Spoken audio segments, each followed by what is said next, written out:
What is a complete human? Is it a cover model? Is it a science geek?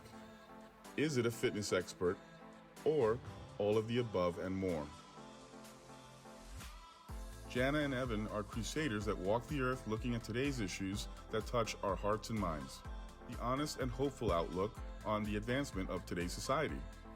The science behind the decay of human relationships. The necessary preparations for future generations.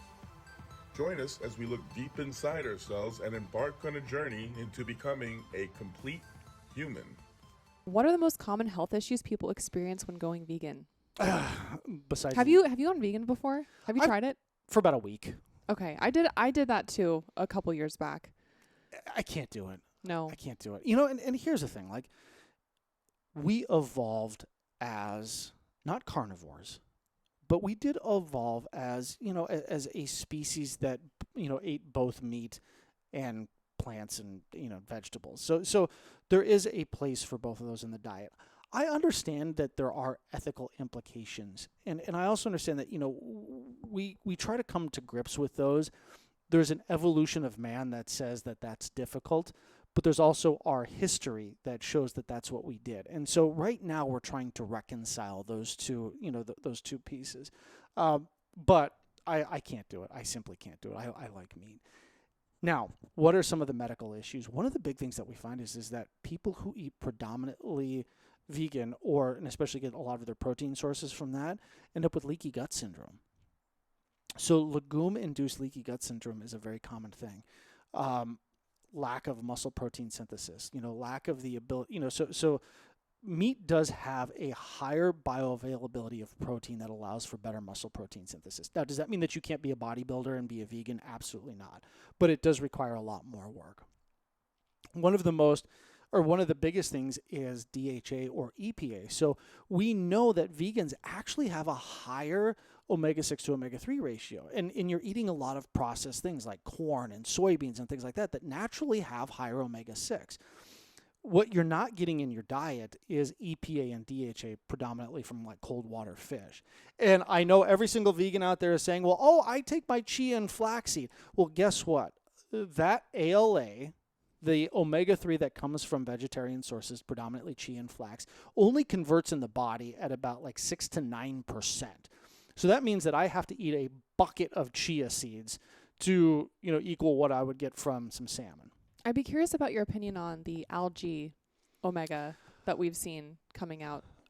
Algae is a really fascinating platform, right? And obviously being on the omega side of the business for a while, the algae-based EPA has been the holy grail of the market. We know that what we're doing to our resources in the ocean has to stop. We can't continue to fish at the rate that we've been fishing and expect that fish are going to be there, even in 10 years. So algae has really been the promised land. Algae DHA is something that we can create right now. Algae EPA, which is really kind of some of your, that's the omega-3 that we really attribute to better cardiovascular health and better inflammatory resolution. We're not quite there yet. I think algae is a great source. So I don't want to diminish that. But if we look at maybe if you are vegan, do the algae oil instead of the chia flax. Oh, totally. Yeah. Yeah, Absolutely. Now, from a pure dietary perspective, we need to acknowledge that ALA, as an omega-3, as an essential fatty acid, does not convert in the body at a rate that makes it an effective omega-3 source for people. So lack of omegas, right, and that can lead to all sorts of inflammatory problems. But one of the scariest is B vitamins, especially B12. And what we find is in the research, I believe, I wish I remember the stat, but vegans are 7 or 8 times more likely to have a stroke. Oh. And that's because they're not getting the B vitamins from meat that carnivores or omnivores are. So there are some serious potential medical issues associated with being a vegan. Now, the natural response is, well, why don't I just supplement? You should know this, is 45 to 55% of the global population suffers from MTHFR mutations, which is an inability to synthesize or to methylate folic acid into folate. Which means absorbing B vitamins into the system and actually utilizing them. Correct, and there's a methylation process that that happens in the body to do that. Now, if you're just taking a standard B vitamin with folic acid, and you have that MTHFR mutation, and you're not getting meat, there's a high probability that you're not getting enough B12 in your system to prevent that. So there are some very real potential negative issues that come with being a vegan. Yeah. And I've heard a lot of people having issues like this, right? And there's a large contingent of individuals who are actually going back to eating meat after being vegan.